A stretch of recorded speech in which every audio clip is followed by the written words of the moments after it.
All right. Welcome in to episode 4 of Breaking the Game. First time having a guest on, so super stoked to have you here, Sonny. But why don't you introduce yourself, tell all the viewers about yourself, and we'll get this show on the road. Sure. Thanks, Kieran. My name's Sunny Gu. I went to Northeastern University. That's where I got my start with RoundNet. Basically, the villain origin story was I got beaten a bunch of times by my friend Anthony Lacasio from RPI at the time, and he told me that we had a really good club in Northeastern. I ended up going to Northeastern, going to that fall fest, going straight to the spike ball table, be like, I want to join this club and get really good. And then fast forward 4.5 years, some of them are my closest friends. I've met so many people across the country that I'm glad to call super, super close friends, and I've definitely loved the community ever since. Sweet. Yeah, I mean, you've been playing for a really long time, but I feel like everyone in Round kind of hits their breakouts at different Mhm. points. Like, where do you think you hit your biggest like breakout? Was it last year? Was it a little before that? It seems like around then, but I'm curious when you think like you kind of finally hit the scene and started to make a name for yourself. Yeah, I think definitely the one pinnacle of I'm like becoming one of the top players slash just getting more situated in like the I'm here to compete and I'm here to compete with anyone was with Connor last year at East Regionals Yeah, in Baltimore. yeah, yeah. Being my first pitcher, and I went into that tournament like with the rain and with the weird conditions. Didn't know what to expect. But fast forward about like 12 to like 14 hours after we got to the field, holding in my first pitcher kind of was the most surreal moment ever. And I was just like, this is crazy. And I'm really happy that um I was able to compete at such a high level and to obviously compete against the people I've looked up to for that entire time. And then obviously getting to do it with such a close friend in Connor was definitely like the dream scenario. Yeah, I remember because Justin and I played you at that event, and Mhm. you beat us in the quarterfinals. I believe you got the 1 seed, was it? And we got the eight, something like that. We lost Yes. Yeah. a pool play game, and then we were bantering at lunch. We were like, "Oh, like we're matching up, like let's go." And then Yeah. you guys wrecked us. I think it was in two, but yeah, I was Yeah. I don't know. It wasn't wrecked. I think it was. I think it was like 18, 16, 18 or six. something like that. I just remember like not being able to hit like great serves against you guys, and you were receiving me really well. And I was stunned. I was like, yeah, like Sonny is a top 5 serve receiver. Like it is what it is.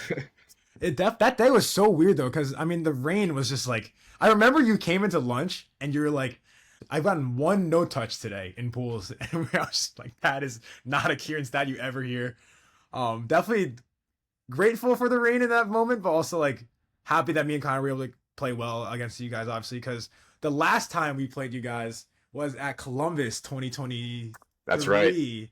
Yeah, yeah. And um and I remember there was one serve you hit in game 3 that was like I think you guys are up 2.5 breaks in like around like the 15s mark area that and you hit a serve and I'm like, that couldn't be clean. That can't be clean. Yeah, we'll have to Yeah. run back that matchup sometime if Oh, that most definitely. but sweet. Yeah, I mean Justin and I are playing Albany, so convince Connor to come to Albany for the last event of the year, and maybe we get to Ooh. Yeah, there's no way Josh is going to Albany, so maybe I can convince Connor too. exactly. Exactly. I was trying to convince Connor to play a Midwest tourney with me, and I couldn't get him out here. So, Oh, yeah, really? good luck getting him all the way to the East Coast, I guess. To Albany of all places too. No, yeah, but I'm sure he would love to run it back with you. So, Yeah. tell me a little bit more about your season last year with Lucas, and were your expectations pro? Were they higher than that? When you first kind of got the season started, where were you trying to go? And then once you made the pro division, did you feel disappointed in the result at the very end? And yeah, I would love to hear about Lucas, how Yeah. you think it went with them. Yeah, so last year my goal going into the season was to get pro before before the first regional. That's always been a goal of mine ever since I started playing. Like obviously after East Regionals I'm like, "Oh, this can definitely be something I pursue this season." I went into Oceanside, I think it was, yeah, after LA with Lucas, in my mind, I'm like, we had to do well in order for us Yeah. to take that momentum and go into the next tournaments and pursue the season. So it was interesting because in the beginning of the day, we had a loss to John Choi and I think Thomas Pence. That Okay. was like that was it's that was like USAR posted that loss as like the largest deficit Yeah. ever, and we were just cracking up about it. But it ended up working out well where we were able to match up against Virgo in the semis, and we were able to beat him in three. And then we lost to Connor and Etienne in the finals. But that was Lucas's first glassware in an STS, and that was my biggest goal for that day is of these teams, like I want to get him his first glass slash I also want to just compete well with him and have the best time with him because I mean I met him in 2021. We've both just grinded our ass off and definitely got so close through spike ball.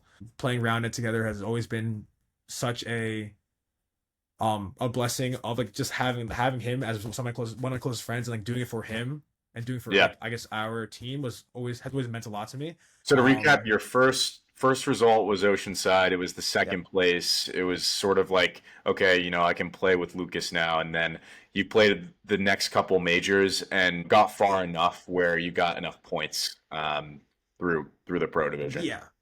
I think the biggest thing, and then Salt Lake we didn't do too well. I mean, we just got like a T9 I think or something like that, and that was a little unfortunate. Where Virgo ended up getting their revenge on us, sadly. Okay. But I think the biggest thing about the three tournaments was I'm super grateful to make pro with Lucas at the championship, obviously. Yeah, so talk to me a little about this year now. So, correct me if I'm wrong, but he dislocated both of his shoulders. So, uh, Yeah, yeah, that's yeah. really sad. I, But I mean, tell me, like, from your perspective, like, what are your plans now? Who are you considering as, partners? Are you going to be like a free agent, or do you have someone in mind? Like, what are your plans now this year, considering like Lucas is pretty much done for the whole year? yeah. Well, I do want to say this Lucas played ASL only lefty, and because he didn't know at the time, but he had a torn labrum in his right shoulder. So Crazy. he only played lefty the entire tournament. It was still a beast. So that was I don't know. I don't think anyone else could do that but him. But yeah. So Lucas being out, Foolish will not be running this season, sadly. But potentially next season. But this year definitely I've just taken on a new job, so not like seeking partners as of right now, but I do have a few plans to play with a few people, and I do have some people in mind that I would like to play some tournaments with. I guess I won't say who they are just in case they have plans with other people. But definitely have plans to play tournaments with a few people, but also anyone who's listening to this, if you want to play, but basically, yeah, I definitely am trying to get situated with work and trying to make sure I'm doing all good things with my job, obviously. And then I do anticipate playing a good amount of tournaments come the summer, come like early summer, or like late spring, early summer, to hopefully make a pro run. But definitely interesting with how things are this year with pro. And yeah, I'm just excited to play more and also get to test all these rules with everyone else. Yeah, no, absolutely.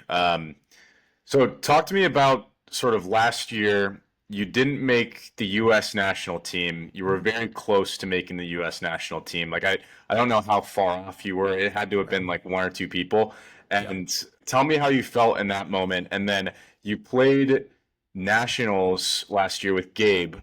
Tell me a little bit about that. You won, so you're on the Pan Am team for this year. How excited are you? Give me a little recap. Yeah, okay, so I didn't really have any sort of idea that I could had the possibility of making the national team last year. I definitely knew my capabilities and knew how much I was getting better, but didn't really know how I stacked up against everyone.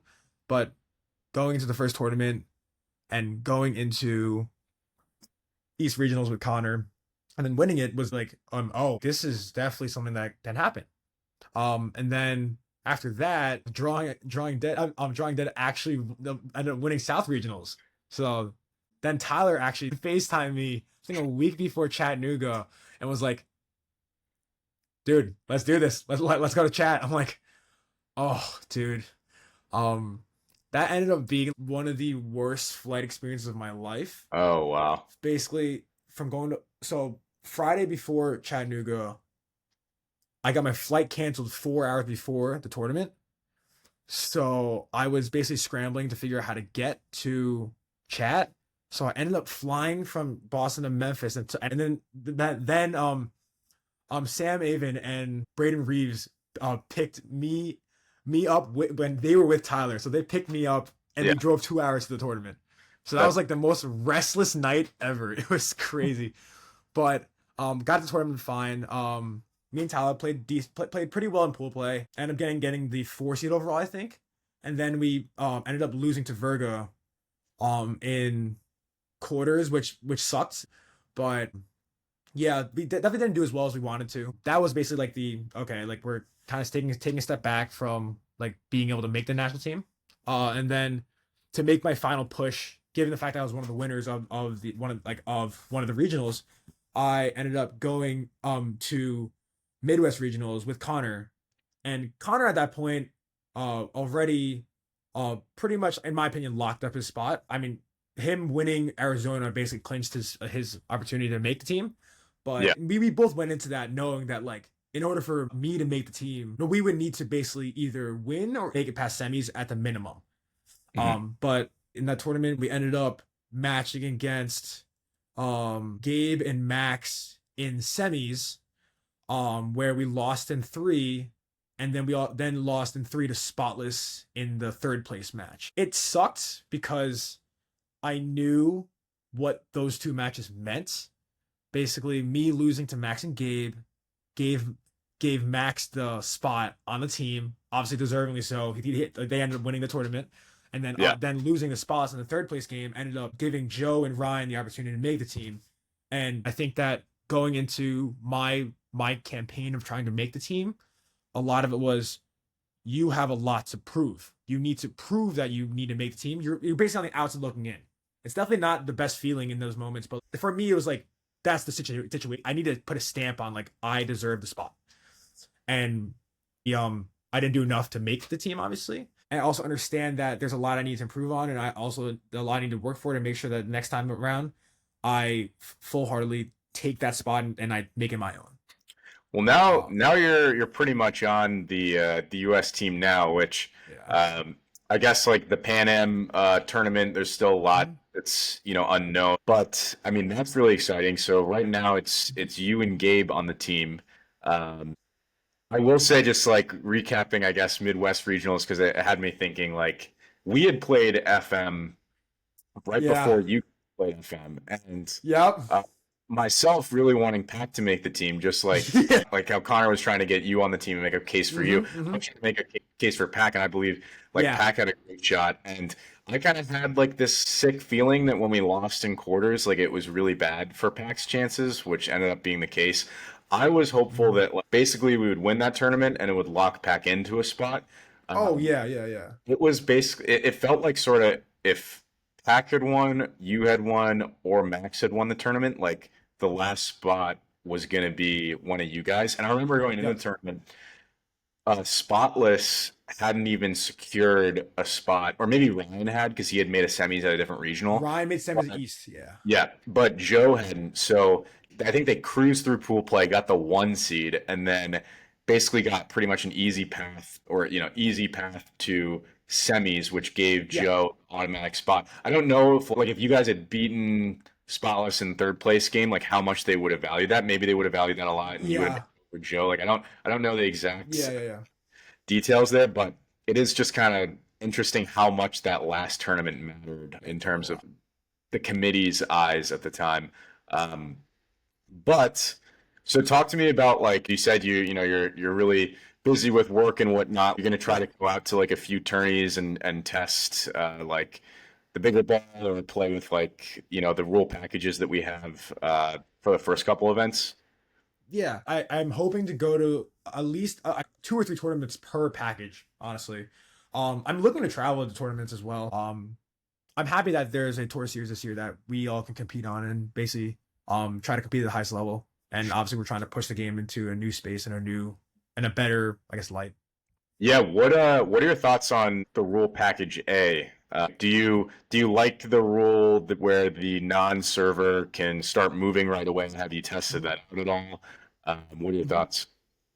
Yeah, so I currently still coach Northeastern. Since they've released the rule changes, we've done a good amount of testing and we've played on it a bunch. But my my takeaway is that what is it, 24 and a half feet? I personally think that's too close. I've done 30-foot testing and I've done 24 and a half testing, and there really isn't any capabilities for powerful hits. Like there's Yeah. been a few hits that have like barely hit and they've gone out, and that I don't think that's where the game should be going. Yeah. Like I think that we should be preventing the I have no other option, let me kill it hit. But it's basically just a game of drops in a way. I Yeah. don't know how you felt today playing it. I wasn't sure. Yeah, yeah, I'll talk a little about that. I just came back from pickup tonight, and it was my first time really testing out package A, so tried to go in with an open mind, and I liked it a little. Like I'm not sure how I feel about the non-server moving still. I think that's something that I have to Oh. get used to, but just with the pro ball and the boundary, I don't love the combination of the two. Like I think the bigger ball with the boundary is the direction that makes a little bit more sense intuitively, just because like it's so hard to get any kind of hit into the boundary with 24 and a half feet, especially with the pro ball. So I think it was a challenge to adjust to, but I actually found that hitting the ball as hard as you can at the defender is also Yeah. a very good strategy. Like I was playing against Dan in one of the games, and I got set off net, and I just like, ripped it at him, and it becomes like a game where now they have to play dodgeball. Dodge Yeah, dodgeball. Yeah, yeah, it's yeah. basically that. Like I'm just like I'm ripping it at you. Like good luck trying to like. Yeah. It's kind of funny. It's a weird dynamic though. I will say I actually do like the off server rotates. Mhm. It's been nice to be able to transition automatically to defense, and I still have an issue with doing it fast enough. But I think that it allows defenders a little bit more of not an advantage, but it gives them the opportunity to play defense earlier. Because I think the biggest part of the sort of like the rotating, splitting, converging is the rotating part is you can do it earlier. Yeah, Um, yeah, I think the 30-foot boundary when I did testing with Scott, Thomas, and a bunch of other people in Florida, that was good. But I think my ideal range is probably 35-ish feet because I sure. think that there's a few hits where I was like I hit that pretty clean and like it was a push. Like how did I go out of bounds? But just taking a little off it was the answer. But I think that some of those hits were like are not hard to defend. But I mean that's my opinion. I thought definitely there definitely is merit in the 30-foot boundary as well. Were you So playing with bigger ball or with we were the playing pro bigger ball. ball? Oh, okay, Yeah, yeah. gotcha. Yeah, because I would imagine it would slow down a good bit. So even hitting it pretty hard with the bigger ball, it wouldn't go super far. Yeah. I did just like a powerful push, and I was like, how did that go out? Yeah, But I mean, we'll see. Especially if bigger ball becomes a thing in the future, we'll see how things go. Obviously. yeah.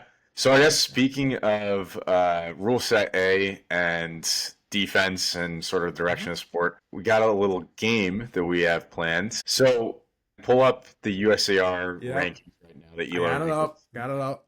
Nice. So what we're gonna do is we're going to take turns drafting a team of defensive players. So we'll each end up with five of the best defenders that we can select. And basically, you get to vote on who you think ended up with the better team. We'll probably post something on social media, or we'll figure something out. But uh, Mhm. basically, what we'll do is we'll each pick one player from the top 25 of ELO rankings, and we'll go from 26 to 50 for our next player, 51 to 75, and then 76 to 100, and then finally 101 to 125. So we're going up to 125 players on the ELO list. We can each pick one player. Um, since you're the guest of the podcast, I'll let you decide. Would you rather have the first pick in the first round, or would you rather get the second pick and then the first pick in the second round? Because we'll snake it both ways. So, I'll take option two. okay, you want the second and third pick. Okay, I won the second and third pick. Yeah. cool. All Sweet. right, here we So go. Here we go. here we go.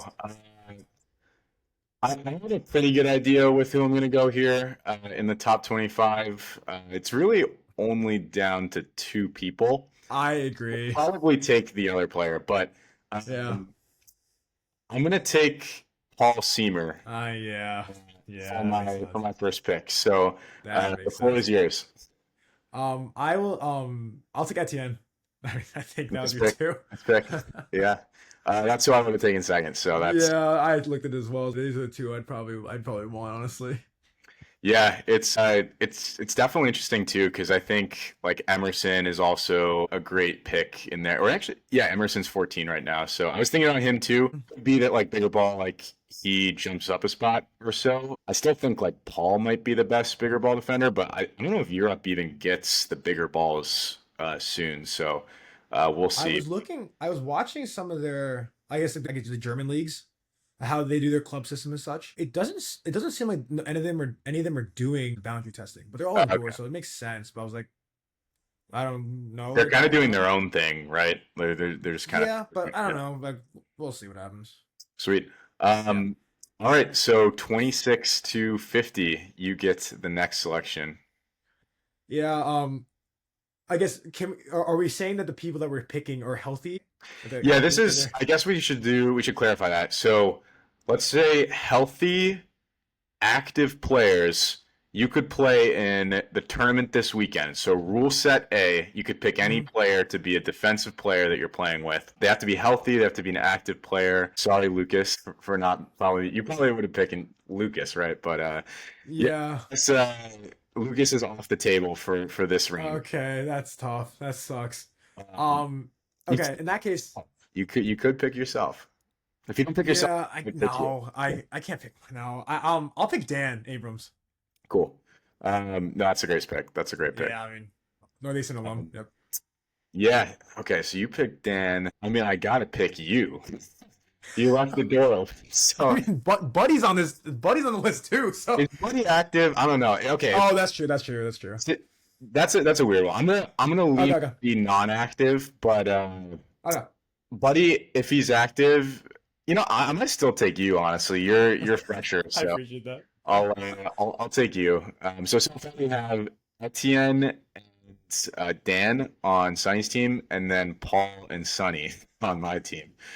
Uh, Ooh. um, Going to round three, we're picking from 51 through 75.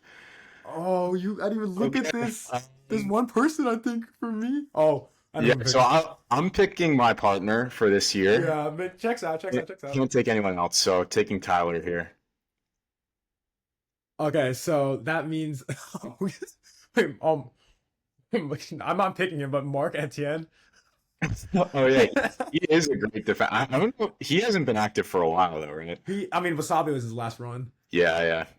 My pick. This is interesting. Ooh. Ah, I'm gonna. This is interesting because there's two players in my mind that I'm like, okay. One is like a hometown favorite that I like a close friend of mine. Sure. Yes, yeah, I'm picking Oriel. Wish. Okay, that's a I'm good. picking Oriel. I'm picking Oriel. Oriole was a great defender. No, that's a, Yeah, I know. I've played him too many times to know that. he definitely gets his body in the way. I was thinking like you were either gonna pick him or maybe Ben Savage, but I don't know who else you were thinking I of. was gonna pick Taylor Church. Oh, okay, yeah, Taylor's great too. Yeah. Um, I actually haven't played Taylor in a long time. Like I played with him last Mhm. year, but haven't played against him in a really long time. Um, yeah, that's a good selection. So now we have round four, which you can pick first. So 76 through 100. This one's a little difficult. I think that this guy, well, this is so biased, but like so biased. I think this guy on bigger ball is actually one of the most elite players. I think he'd just be extremely good. I'm taking Joey. Joey, yeah, that no, I'm taking Joey. that's a great pick. Yeah, he's another player that like I. Oh wait, you're talking Joey Machen, right? Machen, yeah, yeah, yeah. Yeah, Joey Wait. Reynolds in this range too. I'm taking Joey Machen. In Joey Machen. Okay. Yeah, no, Joey's a great defender. That's a good pick. Oh man, I thought maybe you were gonna take Charlie and just team up the I top. was thinking about it. I was thinking about it, but I had to take Joey. Okay, okay. Dang, I'm debating here going Homer and taking Justin Shatar just because just take all my partners that I've played That's with. fair. That's Uh, fair. the Man, there's a couple people that are interesting here. Like Shunny's a great defender, but he like isn't really active yet. Yeah, yeah, yeah. Back. Warren Foote is also an interesting option, but I don't know how much he's been. They played at ASL, but I don't know how Yeah, he's yeah. playing recently. Uh, Chris Wilkins is also fine. I was looking at that too. Prime Chris Wilkins is a great pick in this spot, but I am going to take Justin just Yeah. because I have the most familiarity with him. So, Mm-hmm. Makes sense. um, yeah, I think he's a great body defender, great at running down balls as well. So I'll take Justin here.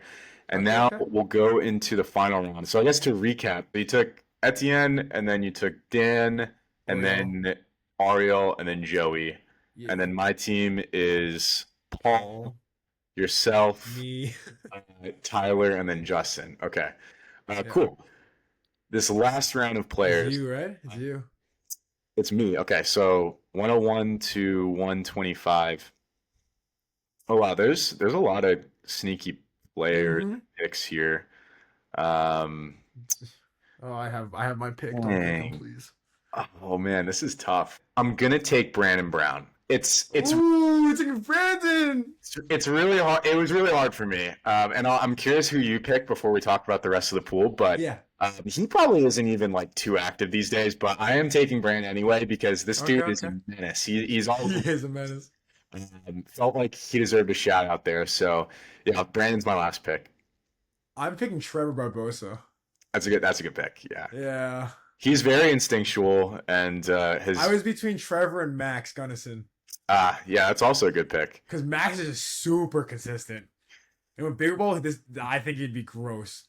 There's so many good defenders in this list because Mm-hmm. I was even thinking like Michael Dew, Andrew Koch, Jake Modderstead, even Skylar Sebring. He's Mm-hmm. a great defender too. Yeah, wow, Yeah. that's tough.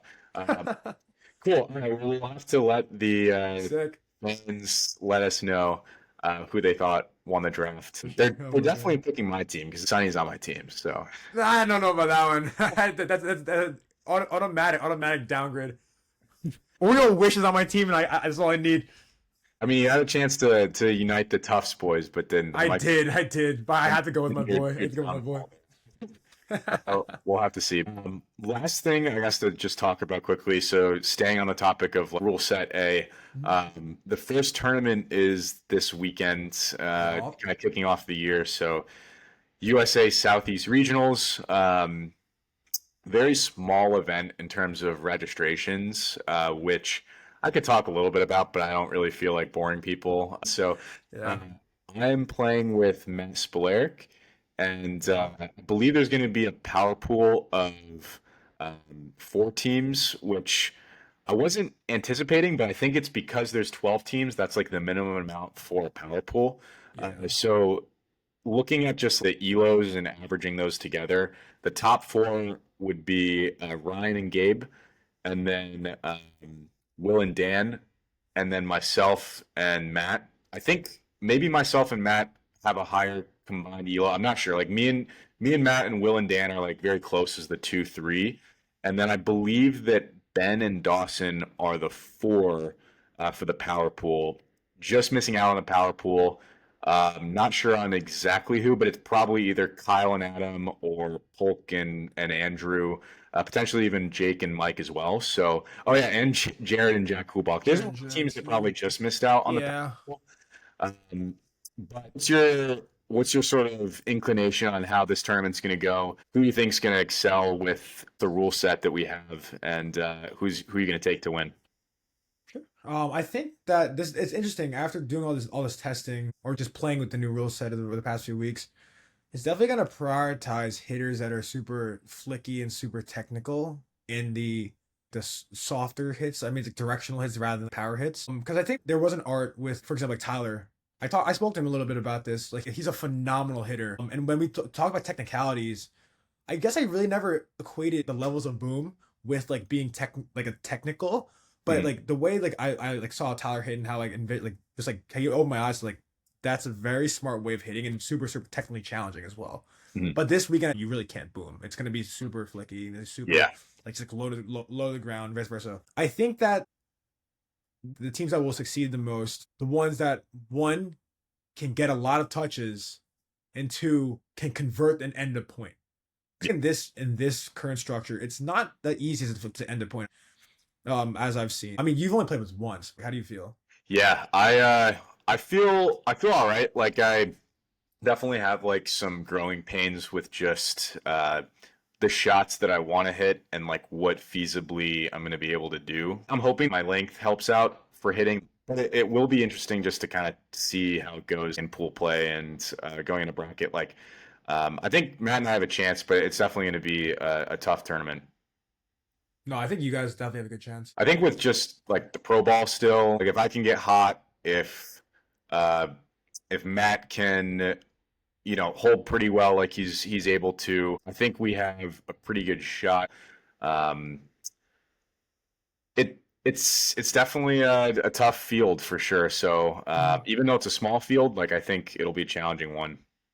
Yeah, you kind of basically said my podium, honestly. So I think I would have you guys coming in at third. I think I would probably put Will and Dan at second, and I'd probably put Ryan and Gabe at first, if I would pick. Yeah. Yeah, no, that's fair. It's definitely one where there's kind of a clear top team, but Mhm. others could have a chance if they get hot. I'm interested to see how Will serves with the no same hand toss Ooh, that's true. I forgot about that. because he has been like very reliant on that lefty fake for a couple of years now. So I'm interested Mhm. to see like how his fakes change, but also like how often he'll go to like the offhand left, or if like he's going to be mainly like righty dominant, just not Yeah. being like super used to the new rule.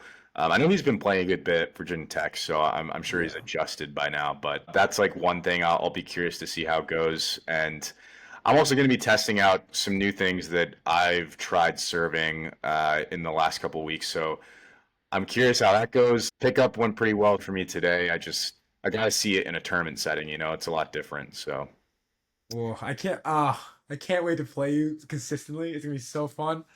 yeah, man. I mean, you always negate my serving pretty hard. I always think about the people who receive me best, and it's honestly you and Emerson.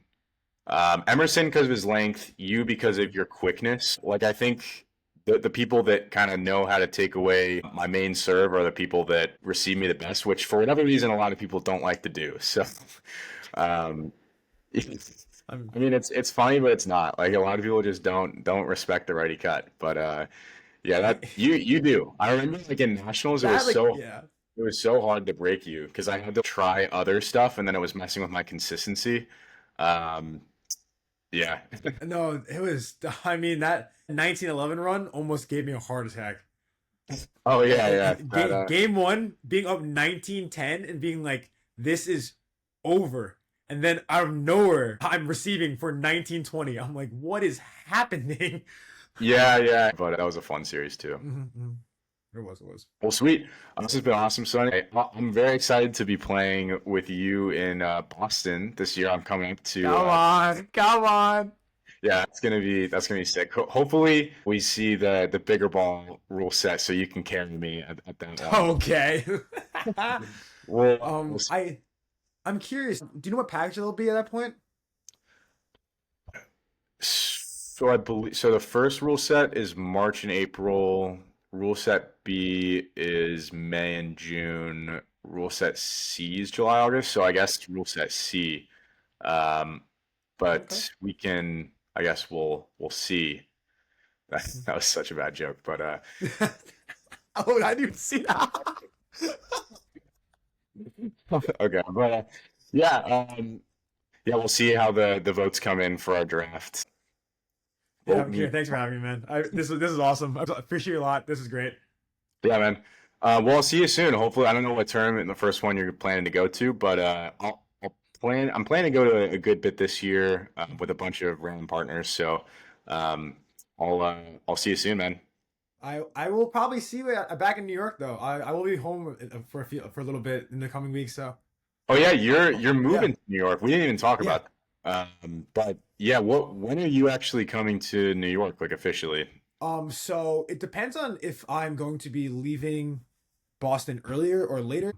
Currently, I might be trying to get out of my lease for like the June period to Uh, September period. So in that case, I'd go back to Long Island where I'm from, and then I would stay there. But then I just come into the city and play however many hours, however often. But I will be living in New York City by probably September. oh wow. So All right. Sweet. that'll be fun. That'll be Yeah, fun. that's awesome. Yeah, yeah. All right, man. Well, thanks again for being on. So we'll see you, or I'll see you soon. Yep. Thank you so much. Peace.